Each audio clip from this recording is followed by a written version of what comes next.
Hey there, I'm Sarita, and you're about to experience the modern approach to well-being where you get to establish the best and most important relationship you will ever have, the one with yourself. I'm on a mission to help you declutter energy and reclaim your power so you can be a magnet to what you desire. If you're looking for the optimal blend of mindset and healing, you're in the right place. My goal in this podcast is to share tools, resources, and practices that will help you along your healing journey. I'm so excited to be here with you today, so welcome to Back to Here with Sarita. Let's get started. Hello and welcome back to another episode of Back to Here with Sarita podcast, all things wellness and healing, where we talk about things like spirituality, manifestation, self-love, wealth, wellness, and so much more. If you are here for the first time, I want to extend a warm welcome to you and love that you are here with me today to share with you a special solo episode around my personal self-love journey and its impact on manifestation as well. So this episode is going to be short and sweet because I'm going to be sharing with you more around my self-love journey around the last year, 2023, and my discovery in a deeper sense of self-love. And to catch you up with where I am in this moment, I feel like I'm in this kind of sort of funky phase right now. Do you ever feel like you have this sixth sense, like something really big is about to happen, like something drastic is about to change in your life? Like there's this buildup and maybe shit's ready to hit the fan? I feel exactly that way right now. And in fact, yesterday I went to a sound bath and healing event, and it was also a tarot card reading. And my friend pulled the Tower card. I don't know if you know what that symbolizes, but it literally symbolizes change and destruction. And so the energy that I have found myself in for the last 7 weeks of the beginning of this year has really been in this introverted state, meaning I haven't really been super inspired or motivated to do more than the usual. And perhaps it's the season we are in, or the season that I'm in. We are in the season of winter, which I found myself just wanting to cuddle up at home underneath a blanket. And what I find most interesting during these moments is the conditioning that I have, that I projected on myself, that I'm not being productive enough, or I'm not doing enough, or I should be doing something. These are ways of thinking that have kept me kind of in this perpetual state of shame, like I should be doing something, like I'm shoulding all over myself, meaning like I should be quote unquote doing something more with my life. I should be doing something to move the needle forward. Does this ever happen to you, having these thoughts? Well, I was realizing in a conversation that I was having with one of my friends that even Mother Earth goes through a hibernation state or a winter state. So it makes a lot of sense that us humans will go in that same process as well. And perhaps it's because I'm still processing my amazing transformational trip to Sedona and all the energy that I've let go of and this new identity that I've formulated, that I'm stepping into. And I'm really feeling like there's just change. I'm on the brink of something large. And I feel like it's a little bit scary. And I believe that's one of the hardest things for us humans to grasp is change, even though change is the most consistent thing or the most constant thing around us. However, it feels like change can be so subtle that we don't even know something's coming until it becomes this big, much larger thing. And so for me, I know that I've had some very huge monumental changes or shifts within me over the last 3 years through all the healing that I've done in my life. However, my outward environment hasn't necessarily changed so drastically and hasn't shifted so much. And so as I shared in the last episode that I did in January, that one of my words for this year is I decide. And so the other day I was having a little pep talk with myself, and I realized that nobody is going to change my environment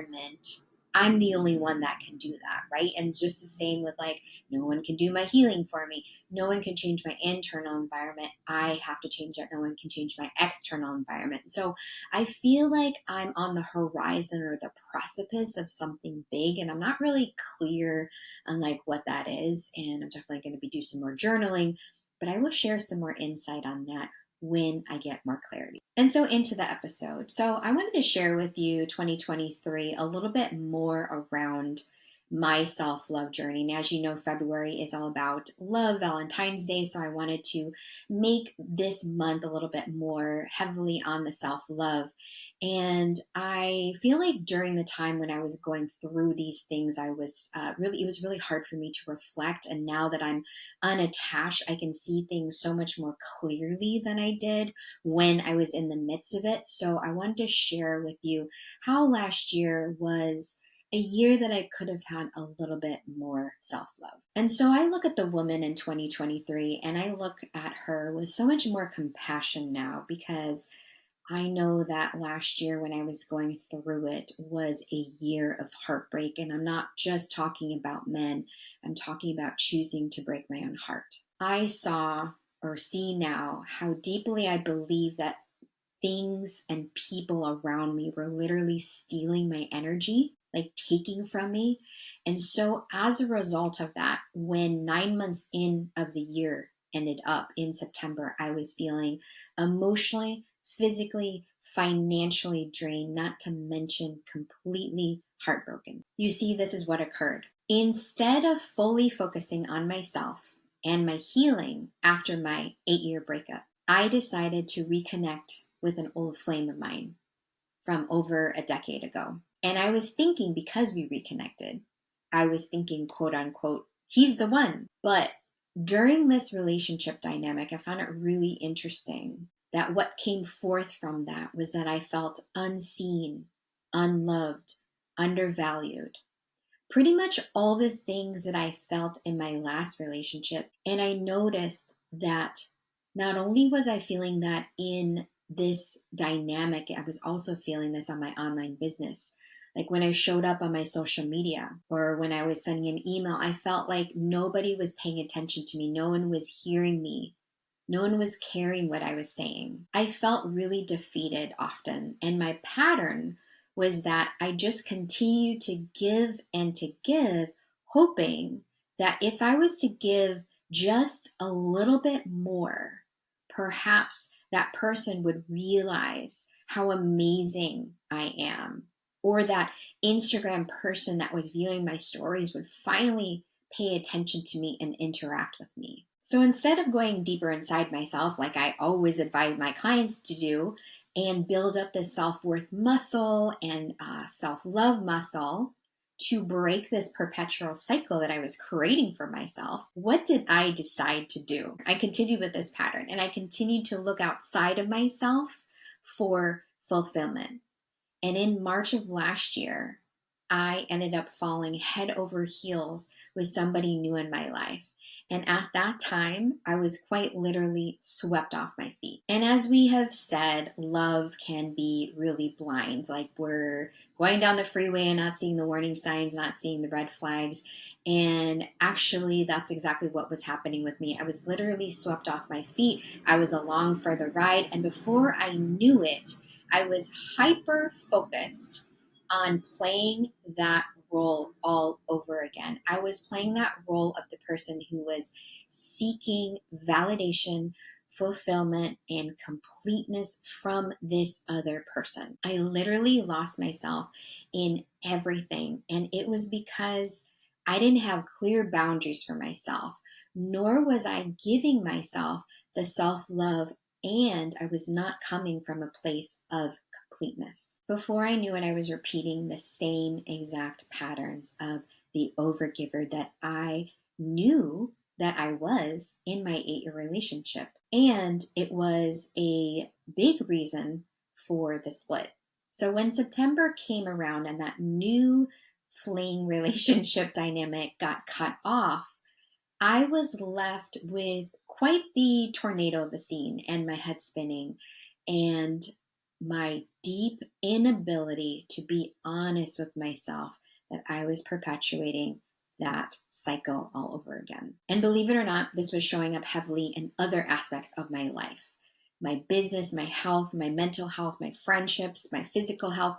That is the most wildest thing, is that when we are showing up one way, it is definitely showing up in other parts of our life. I was not honest with how much I was actually giving from an empty well. I had chosen not to give love to myself. I had chosen not to create boundaries. I even chose not to have a better relationship with myself and find more out about myself without a significant other. I chose to believe that I was being the hero of the story because I was being the giver. And to be honest with you, that really broken down narrative wasn't working for me anymore. I had this belief that I was in a world of takers. People were stealing from me, and I was a perpetual giver.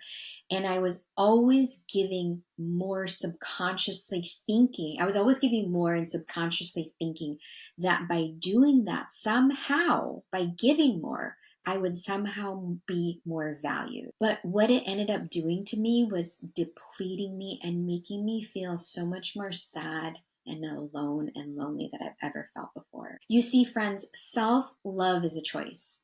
And when we are putting others before ourselves and giving from an empty well, we are literally communicating to that other person. We are literally communicating, you other person deserve more than me. You other person can have this piece of me because I don't value it enough to hold on to it myself. So I remember reading in early January this book where when we are looking for fulfillment, satisfaction, and validation from other people and other things, we are actually looking for completeness outside of ourselves. When I read that, that word landed for me so deeply. Completeness. I realized my whole entire life I had been searching for completeness outside of the self, when in reality, I was complete just as I am. And I am complete just as I am. I'm complete because it's innate that I am a whole human being. And just like you are a whole, innate, worthy human being, just as you are. So going back to the belief about me being a giver, I was looking for this completeness out of myself. And in the midst of it, obviously in 2023, I didn't even realize that this was happening, number one. And I didn't even realize that I had the option to actually believe something different. I was so programmed with this pattern of mine for so long. And I've shared with you how subconscious patterns can come through the nervous system and up to our subconscious and to the and when we realize things, it comes to consciousness level, right? I actually, because of this pattern that had played out for so long over and over again, I whole bodily believed that this was true. I believed that by being the giver, I was being of service. And there was a benefit for me. There was a satisfaction layer for me that if I'm a giver, I'm the bigger person. I'm the hero. I'm the savior. And I keep doing it because it feels really good to give. I made myself out to be this hero of the story by just giving, when in reality, I actually was playing out the martyr in my own story. So I find it a little bit amusing because back in 2023, this particular podcast, the theme was all about self-love. And I don't know if you've had a chance to listen to some of those amazing stories, self-love stories that my guests have shared. I was talking about self-love all the time last year, yet I wasn't practicing it to the full capacity.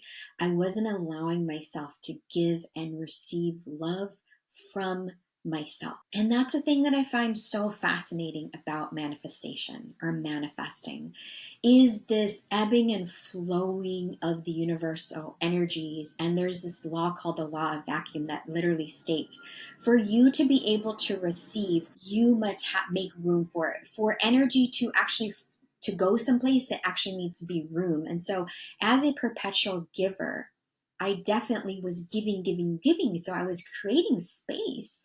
I was making room for love. I was making room because I was constantly giving, but I wasn't being fulfilled because I actually wasn't receiving from myself. I was filling that void with temporary false things that satisfied me in that moment. Things like sex, or responding to an Instagram story, a potential client wanting to work with me, money, eating, shopping, you name it, the list goes on. And that's why when it comes to manifestation, and a lot of people don't talk about it, but self-love is literally to be key to be able to receive what it is we desire. Start practicing receiving from yourself. If love is what you desire, start by giving and receiving love from yourself. If money is what you desire, start by giving yourself money, maybe by saving. It's the energies behind these actions that are so important. When we are showing up as a person that is giving with a full heart, it shows, because true generosity comes from a place of fullness and completeness, not from an empty well. So there you go. There are my self-love reflections. I really hope that this episode has been helpful for you. I ask that you please share this episode with somebody today because, like I said, self-love is so important, and it's the number one thing that really helps us vibrate at a much higher frequency. I would love for you to tag me in your stories at Sarita Wellness by taking a screenshot of this episode and sharing it with people. And in return, I will share with you my 23 self-love audio affirmations that you can listen to at any time that you desire. It has been great being with you here today. And I will catch you in the next episode next month. Keep being the amazing you that you are. Bye for now. Hey love, thank you so much for tuning in to today's episode. If you adored what you heard, it would mean the world to me if you took a moment to leave a review on the platform you are listening to this episode on. By doing this, you are helping my mission to impact other women with their healing journeys. If you aren't already following me on social media, make sure to connect with me at Sarita Wellness to get your weekly dose of inspiration. I can't wait to be with you in the next episode, but in the meantime, keep being the amazing you that you are.